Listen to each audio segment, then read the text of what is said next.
it's a pissed off record. I mean, you got to realize what we were going through from 2016 to 2020. Yeah. You know?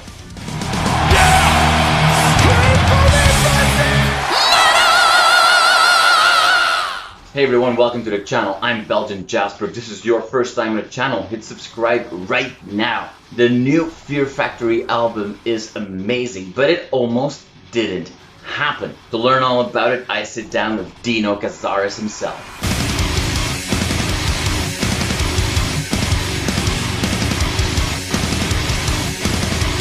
So Dino, thank you so much for your time today. I know it's extremely busy days for you. The album is out now, album number 10. It's been a long time in the making, and I know that you've been doing a lot of press to support this album. Now, the album is actually out. Does that mean that you are are you super excited it's out, or are you a little bit in a black hole where it's like, well, I've been working on this moment for 5 years. How are you experiencing this moment right now? Well, I've been celebrating.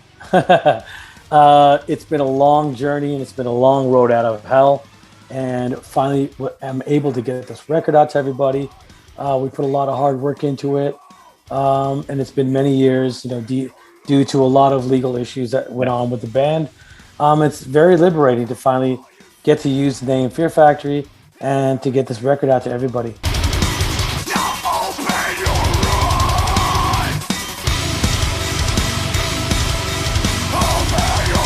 Well, there's so much to unpack with this release. And let's just start really with the music itself, which at the end of the day is the most important thing. When I first listened to the album, the first thing that I wrote down is like, the production on this album is phenomenal. You must be quite excited about that. This is a big production album. There's a lot going on.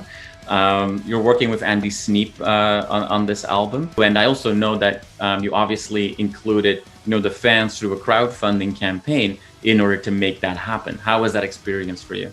Okay, well, first of all, there's a couple of questions in there. The first one is Andy Sneap didn't produce the record; he mixed the album. Damien Rainaud and myself produced this record. The second production, people sometimes don't realize that there's two different kind of versions of this record. There's the one that we completed in 2017, which had drum programming, and it didn't have all the elements that I've added later on.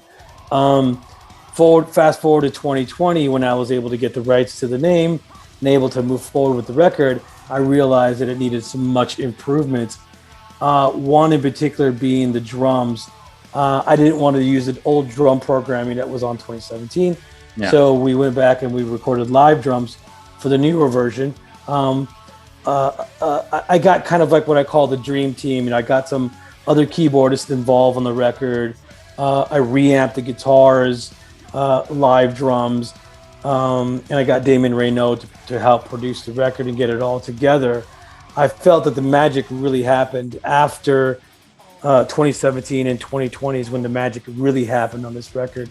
And then Andy Sneap just bringing it all to life, on the mixes, and just to make each song stand out amongst each other, and to make it a killer record. Put a lot of time and production into it. Yes, we did start a very successful GoFundMe campaign. Right.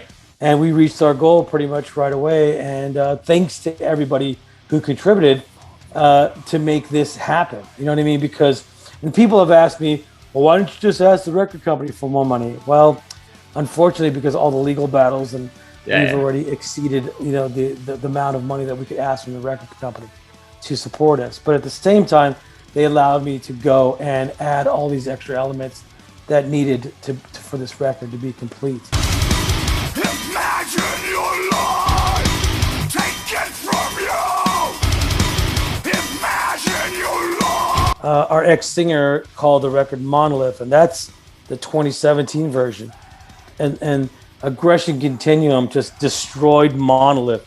So I felt that because of the vibe on this record is definitely much more aggressive, we were able to add those elements to take those certain parts and the contrast between heavy parts and the melodic parts and make them more stand out amongst each other even more extreme, I just thought Aggression Continuum was a much fitting title, and I think I did a good job on that.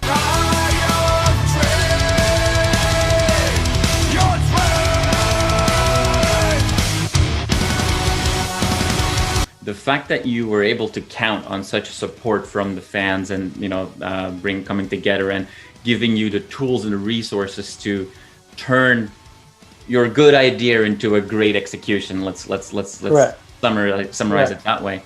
That is correct. Now I know sometimes how these GoFundMe campaigns go. Some people are for it, some people are not for it. Yeah. But I'm very vocal on my social medias. I'm on my Twitter a lot. I'm on my Instagram a lot, Facebook and stuff like that. So I kind of like tested the waters, and I reached out to fans. Hey, what do you think about me doing this? Yeah. Because I need to get this record out. And most fans were all for it, and that's the reason why I went for it.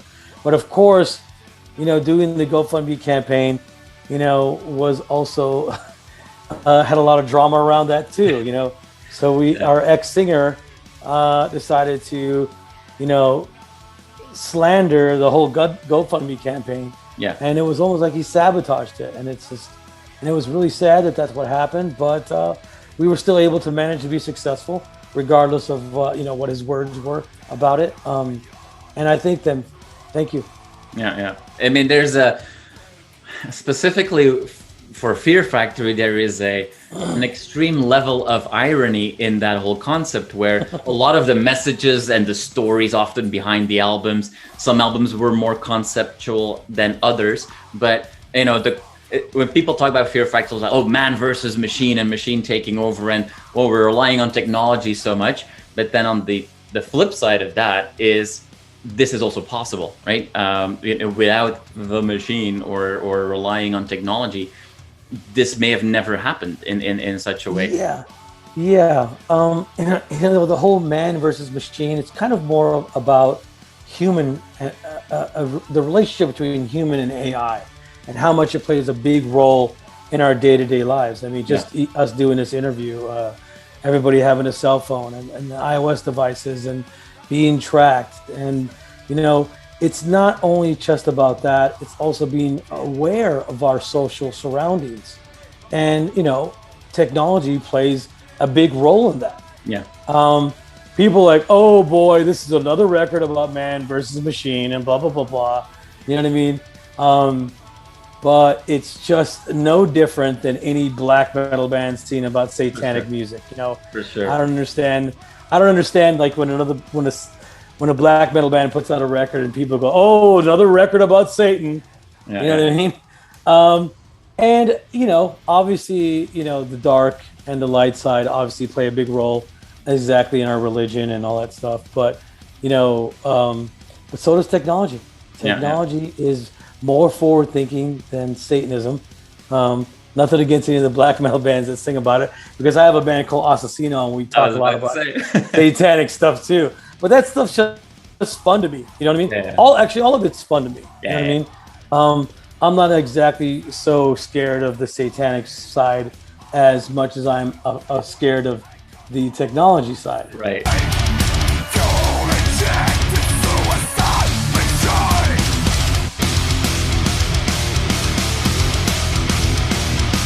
And the machine can also be interpreted as, establishment, companies you've dealt with. I mean, there's some, regardless of what has happened with the band in the last 6-7 years, before that, obviously the whole thing that went down with Roadrunner back in the day, there's a lot of machines that the man had to fight with when it comes to yourself and Fear Factory.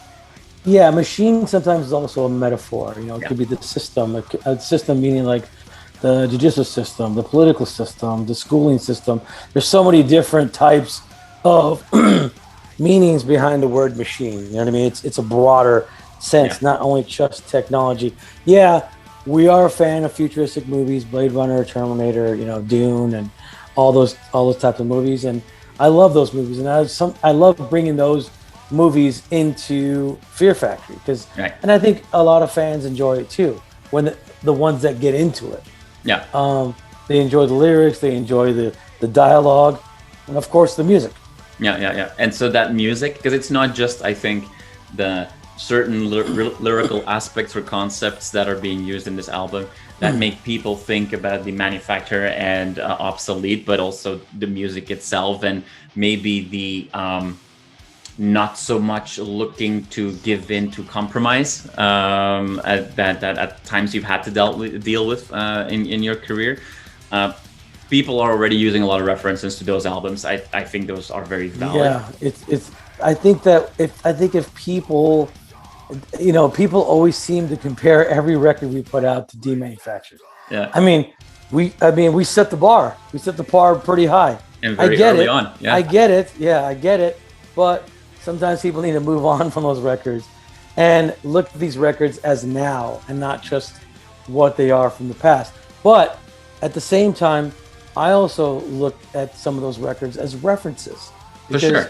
We have a large body of work. We've written a lot of songs, and there's a lot of mathematical combinations that you could use when you're writing music. And sometimes I have to go back to the old math just to pave the way forward. Right. And, especially if I get stuck on a part, sometimes I reference stuff from obsolete. To me, sure, each record that we've done, to me, stands apart. And it also represents a different era of the band, right? And how much the band has changed. Look at the difference between Soul in the Machine and Demanufacture. They're almost like two different bands. Mm-hmm. So people sometimes fear change. Now I'm here to not, to hopefully guide them to not fear the future and fear where the band is going. Of course, losing our singer that we've had for 30 years, people fear what might come next because the band's ruined, this and that. No, I mean, again, he hasn't been the same 30 years. He's changed. There's different eras. There's a Soul in the Machine to Demanufacture, completely different. Even jumping all the way to Archetype, then jumping all the way to Mechanized. Mm-hmm. His voice has gotten lower, it got harsher. His singing voice got lower. You change as you get older, and that's just what it is. So this is just another change that's going to happen. People need to just not fear it, and it's going to happen. Sure. Whether they want to cry about it or not, it's going to happen.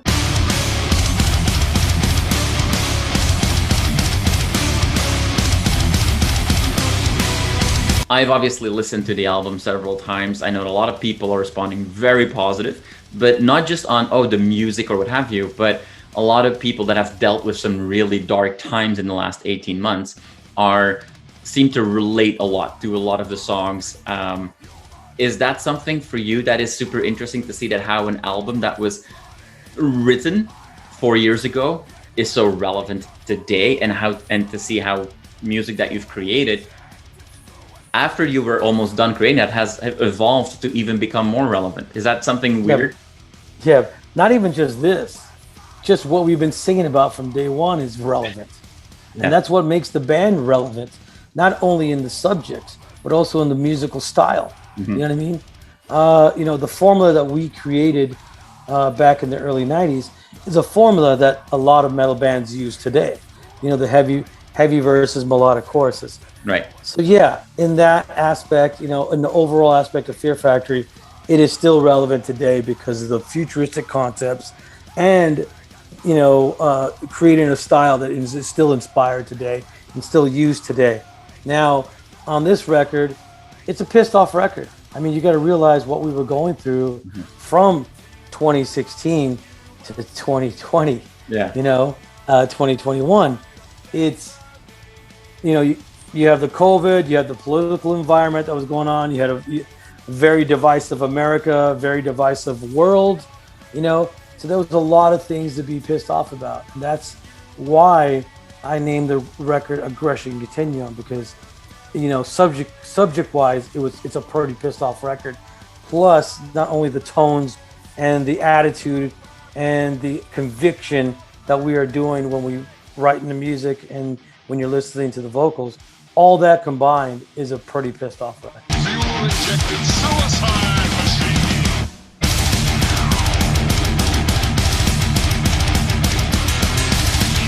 what I'm focusing on is finding a great replacement for Burton C. Now, again, I get a lot of questions about vocals. Who's going to replace the vocals? What are you looking for? Blah, blah, blah, blah. You know what I mean? First of all, I'm looking for someone who's going to be able to represent the classic Fear Factory in its truest form. But moving forward, I expect that person to have its own identity and to bring something new to Fear Factory. And that's exactly what I'm looking for. Unfortunately, because of the global travel restrictions, some of the people can't get here for the in-person auditions. Right. So until the travel restrictions are lifted, then I will be able to move forward and make a decision. Now, once I make a decision on who I'm going to use as a vocalist, then I will be preparing to do and get ready for live touring coming up next year. So we're postponing things, doing any shows until, sometime early next year. That's the plan, and I'm sticking with it. Yeah. No, for sure. You've worked so hard to get to this point with this album. You want to bring it to life in the right way. That is a very correct. I want to bring it life in the right way, and the person who's going to be filling that position is going to have to represent all the above. So the only thing is basically chemistry. To see if we get along with this person, see how we work with this person, take him out for a drink, get him wasted, see how he is, see if he can handle it. And it could be a male too, could be a female. You know what I mean?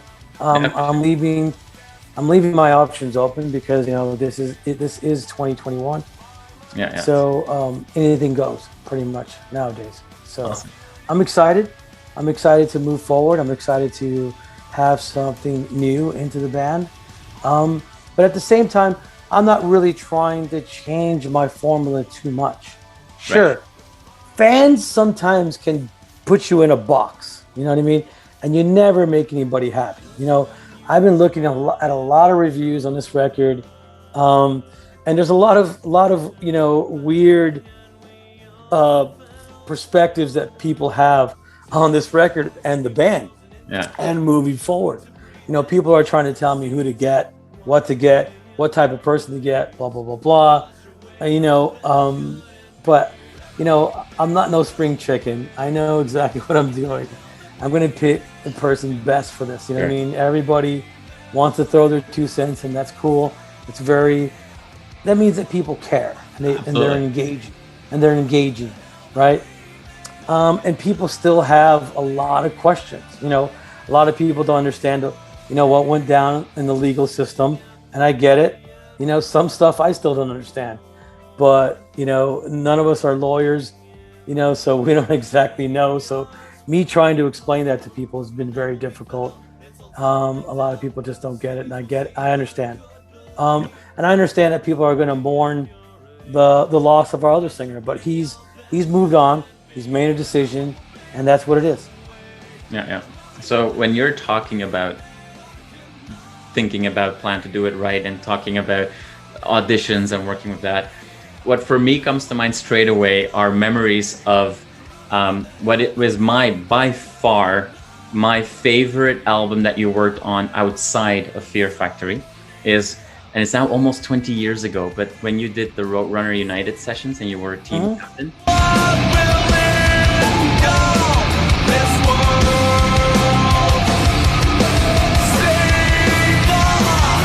Given that it's so long ago now already, and it's almost coming up on its 20th anniversary, and at the time you were already an established, a well-established player in the industry.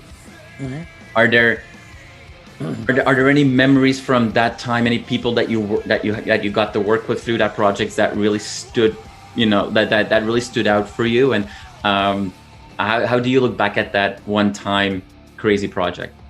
It was great. I mean, collaborating with some of your favorite artists like Andreas Kisser, Paul Gray, rest in peace. Roy Murga from Stone Sour, Nadia, from Cold Chamber, and multiple other people.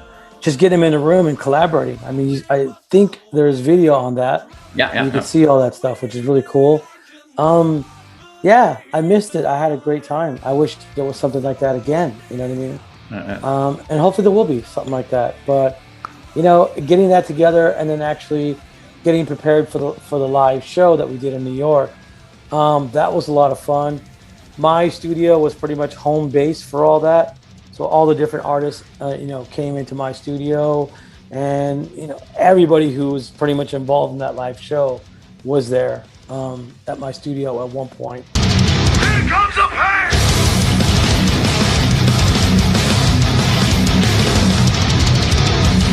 And just the camaraderie that everybody had, and the respect that everybody had for each other, working on that record was just, you know, it was a dream, and it came true. You know, one of the cool things, and that was one of the beauties about being out of Fear Factory in, you know, 2002, that it freed my time to go and do other things. One of them being, you know, the Roadrunner United record and the show, doing Brujeria, touring South America, putting out the first Assassino record, you know what I mean? And obviously creating Divine Heresy, right? So in between 2002 and 2009, coming back into Fear Factory, in between that time, I was able to put out 5 different records. So that, again, was very liberating, being out of Fear Factory. That was not something that I actually kind of expected in a way, right? To be out of the band. But when I was like, after a few months, after I got past the crying in the morning, right, of being out of the band, I was like, okay, I got so many other things I can work on. Like, what are you crying about? Get back out there. And that's exactly what I did.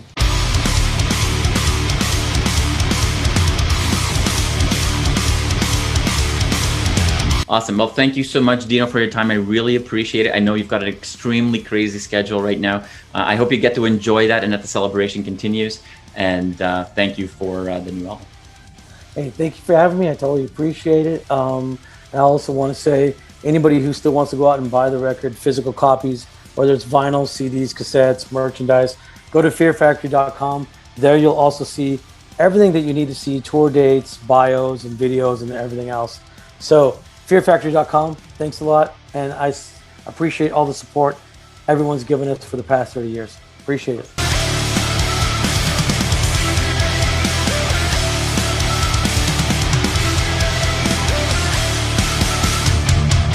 You are awesome for watching this video. Click right here to see more content like it and subscribe to the channel.